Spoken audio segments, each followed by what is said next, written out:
नमस्कार, भारत की बात में आपका स्वागत है। मैं हूं भारत का विरत्न। दोस्तों, कल यानी 22 जुलाई को महाराष्ट्र के उप मुख्यमंत्री और एनसीपी का कद्दावर नेता अजीत दादा पवार का जन्मदिन था। मात्र 24 घंटे हुए हैं, लेकिन एक तस्वीर देखकर माहौल कुछ ऐसा बना कि कहते हैं बात निकलेगी तो दूर तलक पहुंचेगी। मैं सबसे पहले आपको ये तस्वीर दिखाता हूं। लोक सत्ता में ये तस्वीर छपी है और इस तस्वीर में एनसीपी के वरिष्ठ नेता डॉक्टर जितेंद्र आव्हाड और ठाणे जिले के अध्यक्ष आनंद परांजपे ने यह तस्वीर छपवाई है और इसमें अजीत दादा पवार को जन्म दिवस की ढेर सारी शुभकामनाएं दी हैं। तो जब बात दूर तलक कहाँ पहुँचेगी, हम थोड़ा पीछे जाएंगे। अजीत दादा पवार ने लगभग साल भर पहले या शायद 2 साल पहले, शायद 2-2.5 साल पहले बीजेपी से हाथ मिलाकर महाराष्ट्र में सरकार बना ली थी। खुद उप मुख्यमंत्री बने और देवेंद्र फडणवीस मुख्यमंत्री बन गए। लेकिन ये कहानी यहीं तक नहीं रही। उस बात को लेकर ठाणे में कुछ बवाल मचा और वो बवाल इतना बड़ा हुआ कि उसके पीछे की एक बड़ी कहानी है जो हमें बताने के लिए इस वक्त हमारे साथ हैं रावल साहब। रावल साहब, अनिल तथ्य की, वरिष्ठ पत्रकार अनिल तथ्य की यूट्यूब पे एक स्टोरी चल रही है कि कैसे एक बड़ा माहौल तैयार किया गया था और कुछ वरिष्ठ जनों को नज़रअंदाज करके एक ऐसा माहौल बनाने की कोशिश की थी कि कद्दावर नेताओं के यानी अजीत दादा पवार के खिलाफ हवा चलाई जाए। वो क्या मुद्दा था? और आपने जब हमारी चर्चा हुई थी तो आपने इसके बारे में मुझे विस्तार से बताया था। तो अब मैं चाहूँगा कि ये बात हमारे दर्शकों तक भी पहुँचे। जरूर। थैंक यू मच मुझे इस बाइट के लिए बनाने के लिए। सबसे पहले मैं महाराष्ट्र के उप मुख्यमंत्री हमारे माननीय सम्मानीय नामदार अजीत दादा पवार को जन्मदिन की हार्दिक शुभकामनाएं देता हूं। और आपने जो अभी पत्र का जिक्र किया, पेपर का, लोक सत्ता में जो और महाराष्ट्र टाइम्स में जो इनके जन्मदिन की बधाई की आपने देखा था, मैंने भी देखा उस पत्र को। और अनिल तथ्य जी जो एक वरिष्ठ पत्रकार है ठाणे शहर के, उनकी आज उनका जो संपर्क पूरे महाराष्ट्र में इतने इतने बड़े बड़े नेताओं के साथ है। अगर उन्होंने एक बाइट आज रिलीज़ किया था तो ज़रूर कहीं ना कहीं उसमें 100% सच्चाई थी। और उस सच्चाई का थोड़ा बहुत हकदार मैं भी हूँ। क्यों, जिस वक्त ये जो घटना घटी थी आज के 1.5 साल पहले, जब विधानसभा का इलेक्शन हुआ था और हमारी गठबंधन के वो बातें चल रही थी, उसी वक्त उप मुख्यमंत्री अजीत दादा पवार रातों रात उनका जो शपथ विधि हुआ था और वो उस तरफ के खेमे में गए थे। लेकिन वो एक जो भी हमारा आपसी पार्टी का मसला था और उस मसले को जिस तरह यहाँ के मीरा भाईंदर के समन्वयक जो आनंद परांजपे जी है, उसने इस तरह से उछाला था उस मसले को कि पूरे महाराष्ट्र की जनता, पूरे महाराष्ट्र के एनसीपी के कार्यकर्ता आज भी अजीत दादा पवार का तहे दिल से स्वागत करते हैं। और जिस वक्त अजीत दादा पवार सुबह सुबह ने शपथ विधि थी, उस वक्त पूरे महाराष्ट्र के कार्यकर्ता स्तंभ हो गए थे, एकदम चिंतित हो गए थे। लेकिन किसी व्यक्ति ने, किसी कार्यकर्ता ने उनका निषेध नहीं किया, सिवाय ठाणे जिला के शहर अध्यक्ष आनंद परांजपे ने एक बहुत बड़ा निषेध किया, जिसकी हम भी निंदा करते हैं। और उस वक्त वो समन्वय आज भी मेरा भाईंदा के समन्वयक है। लेकिन उन्होंने जिस तरह से ठाणे जिला में उनके पोस्टर जलाए, उनके मुंह पे काली पोती, उनके खिलाफ आंदोलन किया, और इस तरह से एक कोई अच्छा नेता नहीं करता जो उन्होंने किया था। ठाणे शहर के अध्यक्ष आनंद परांजपे ने, जो कि खुद एनसीपी के नेता हैं, उन्होंने अजीत दादा पवार के लिए इस तरह का दुर्व्यवहार किया उनके तस्वीरों के साथ। 100% ये सारी ठाणे शहर की जनता जानती है, मेरा भाईंदा की जनता भी जानती है, और खुद अनिल तथ्य साहब ने इसकी गवाही दी है।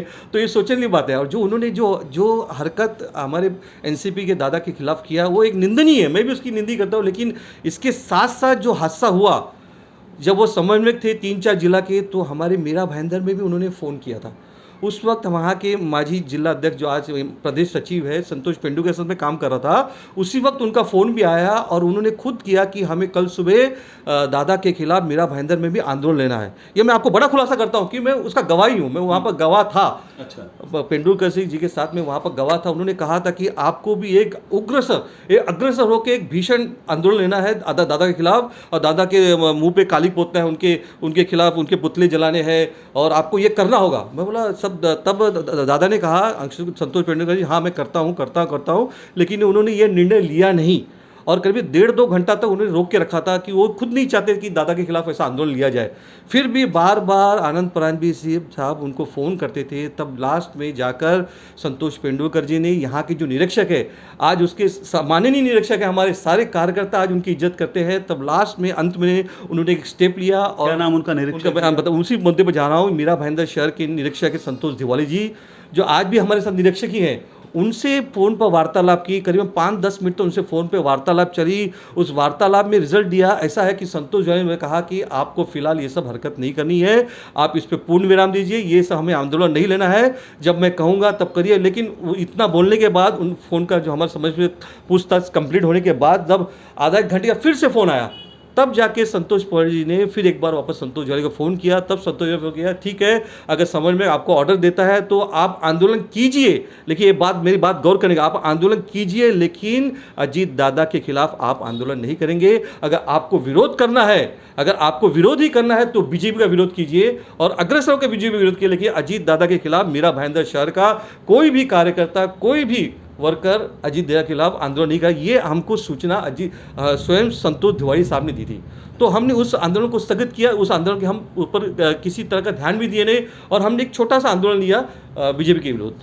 तो ये हमारा जो हमने किया, उससे दादा भी खुश हुए, बीजेपी के भी कार्यकर्ता नाराज हो गए, लेकिन कहीं ना कहीं हमने मान सम्मान रखा अजीत दादा का।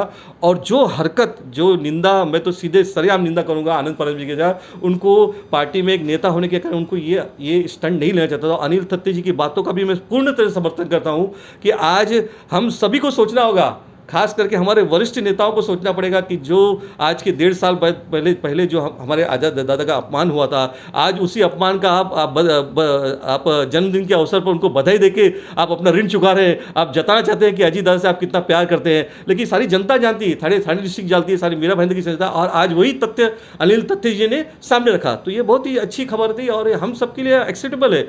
अब ये आला कमान क्या निर्णय देता है वो आला कमान पर छोड़ देते हैं हम। अब मैं एक बात और बता दूं, आनंद परांजपे का थोड़ा सा बैकग्राउंड मैं अभी आपको बता दूं। आनंद परांजपे अपने वक्त के तत्कालीन ठाणे के सांसद प्रकाश परांजपे के बेटे हैं। उनका दिल का दौरा पड़ने से निधन हुआ था, जिसकी वजह से उनकी सीट, सांसद की सीट खाली हुई थी, और आनंद परांजपे को शिवसेना की ओर से टिकट दिया गया था, और वो सहानुभूति की लहर में वहाँ से विजयी हुए थे। लेकिन वो पिता की तरह शिवसेना के साथ अपने निष्ठा नहीं बना पाए। नतीजा, उन्होंने तुरंत एनसीपी का दामन थामा। यहाँ पर भी वो संतुष्ट नज़र नहीं आए। मैंने बात की थी इंग्लिश के विश और हिंदी के विश की। यहाँ पर आकर उन्होंने अपने आप को न जाने कितना परिपक्व नेता जाहिर करने की कोशिश की थी कि उन्होंने यहाँ पर आते ही सबसे कद्दावर नेता के खिलाफ मोर्चा खोल दिया था, और ऐसा मोर्चा जो धीमे जहर की तरह था। ये है आनंद परांजपे। इस वक्त भी ठाणे शहर के वो एनसीपी के अध्यक्ष हैं। तो रावल साहब, अब ये बताइए कि इसको, आपकी बात में थोड़ा काटूंगा। जी। इसमें एक सच्चाई और थी। जब आज अनिल तत्ते जी ने कहा था, ये सहानुभूति लेकर इनके पिताजी का निधन हो गया था और इन्हें खासदार बनाया गया। इन खासदार बनने के बाद शिवसेना छोड़ने का कारण भी बहुत अहम कारण था। एक कारण ऐसा था कि ये तो सब जगह चर्चा होती है राजनीति में, कहीं ना कहीं किसी को कुछ ना कुछ मिलता है। पैसों की नाराजगी थी, एक 35 लाख का टेंडरिंग का कुछ नाराजगी थी। उस नाराजगी को लेके उन्होंने शिवसेना का दामन छोड़ा था और एनसी में प्रवेश किया था। तो ये भी एक निंदनीय है बात। ये सारे अनिल तत्ते जी बोल रहे हैं तो ये सोचने वाली बात है सर। उनका निंदनीय के साथ साथ सबसे बड़ी बात क्या है, उन्होंने अपनी राजनीतिक अपरिपक्वता का वो दिया था, और वो पार्टी को निष्ठा नहीं दे पाए, है ना। ये बात तो है। और वो अगर यही बात देखी जाए तो ये भी साबित होता है कि वो एनसीपी में भी अपने आप को ये कैसे कह सकते हैं कि कल तक जिस सबसे बड़े नेता के खिलाफ, अजीत दादा पवार के खिलाफ, उन्होंने एक धीमे जहर की तरह मोर्चा खोला था, सही बात, और सही उसके बाद वो अब ऐसा दिखा रहे हैं कि मैं आपको सबसे ज़्यादा प्यार करता हूँ और मेरी शुभकामनाएं सबसे बड़ी। सही। अखबारों में ये फोटो छपवा देने से किसी की निष्ठा तो नहीं दिखाई सवाल देती। उठता है सर, सवाल और वो उठता है। व्यक्ति भी मुझे लगता है कि अजीत दादा पवार कुछ भूलते नहीं हैं। सही सही बात है। वो कहा हुआ सब कुछ मानते हैं, कहा हुआ आपका हो या उनका हो, वो पूरे कहे हुए को, एक एक शब्द को याद रखते हैं, और मुझे लगता है वक्त आने पे वो इसका जवाब देंगे। जरूर सर, ये अजीत दादा पवार की खासियत है कि जब वो एक वचन से बोल देते हैं तो उसको पूर्ण तरह से निभाते हैं। इस पर भी जरूर कुछ ना कुछ निर्णय तो 100% निकले, और यही नाराजगी थी। आज चंद दिनों पहले हम पूरे डेलीगेट्स मीरा भाईंदर, वसई विरार, कल्याण डोंबिवली, उल्लासनगर के सभी जिलाध्यक्ष अनिल दादा पवार से मिलने गए थे, और वहीं पर भी यही कंप्लेंट थी। आनंद परांजपे के खिलाफ ही पूरे शहर के जिलाध्यक्ष, वहाँ की टीम गई थी। तो कहीं ना कहीं आनंद परांजपे से कार्यकर्ता, इसी मीरा भाईंदर के नहीं, सारे जिला के कार्यकर्ता नाराज है, और ये नाराजगी आज जाहिर हो गई।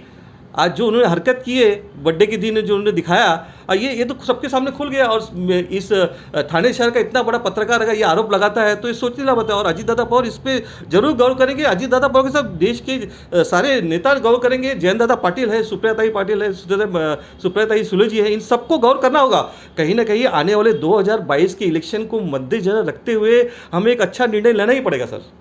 क्योंकि बात 2022 से पहले की है, सरकार चल रही है, और अगर ऐसा माहौल बनाया जाएगा, क्योंकि देखिए हर बात किसी की भी कही हुई हो, हर काम किसी का किया हुआ हो, अच्छा या बुरा, उसके नतीजे सामने आते हैं। और अगर वो छोटा नेता है तो उसकी पार्टी को इफेक्ट होगा, और अगर वो अपरिपक्व नेता है तो जाहिर सी बात है आने वाले चुनाव में भी वो ज़रूर मतदाताओं को भी प्रभावित करेगा। जरूर। तो आपको लगता है कि जितेंद्र आव्हाड जैसे मतलब इतने अनुभवी और परिपक्व नेता उनके साथ इस बधाई में कैसे आ गए? उनको तो ये बात ज़रूर याद होगी। सर, आज की जो बाइट देखी अनिल तत्ते साहब की, उन्होंने स्पष्ट कहा है कि जितेंद्र आव्हाड साहब मेरे मित्र हैं, एकदम क्लोज फ्रेंड है। मैं उनसे भी कहता हूँ, उनसे निवेदन करता हूँ कि जल्द से जल्द अनिल परांजपे को आप अपनी टीम से हटाइए, कुछ नए व्यक्ति को चांस दीजिए। जब अनिल तत्ते जी ने कहा है तो ये भी सोचने का विषय सर। तो अनिल तत्ते जी, क्या पूरी टीम ही नहीं चाहती कि इस व्यक्ति के बारे में कुछ सोचा जाए? और यही क्या होता है कि कुछ चीज़ें वरिष्ठ नेताओं को मालूम नहीं पड़ती है कि क्या चल रहा है। और ये मीरा भाईंदर के साथ हुआ।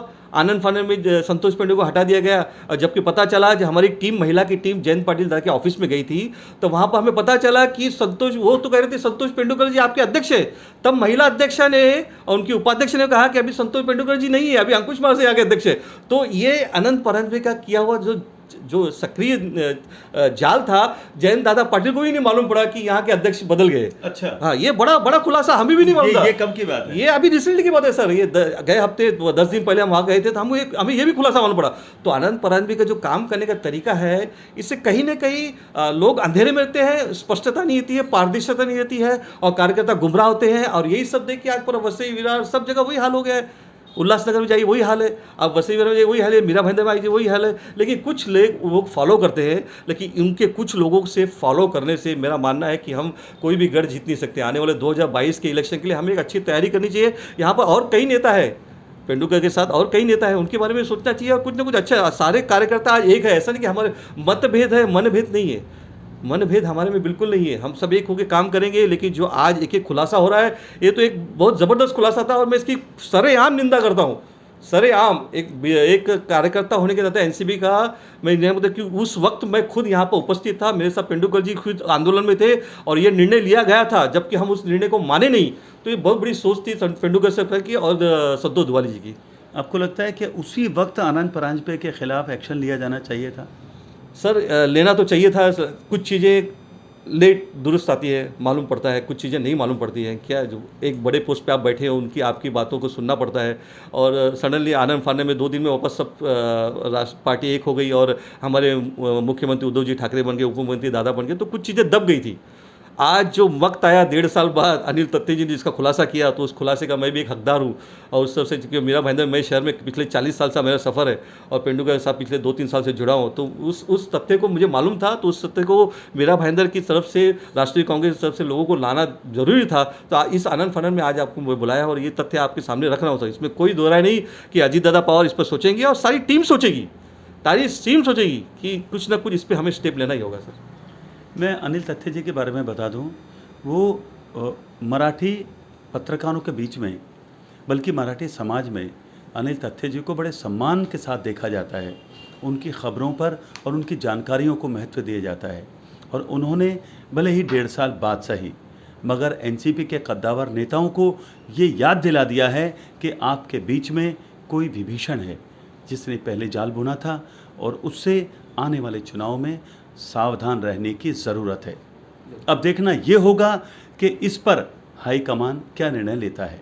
हालांकि मीरा भाईंदर के एनसीपी के कार्यकर्ता, कहा यह भी जा रहा है कि ठाणे के एनसीपी कार्यकर्ता अब आनंद परांजपे से खुश नहीं है। तब देखना है कि राजनीतिक ऊंट किस करवट बैठता है। अब देखते रहिए भारत की बात। मुझे दीजिए आज्ञा। नमस्कार। Thank you much.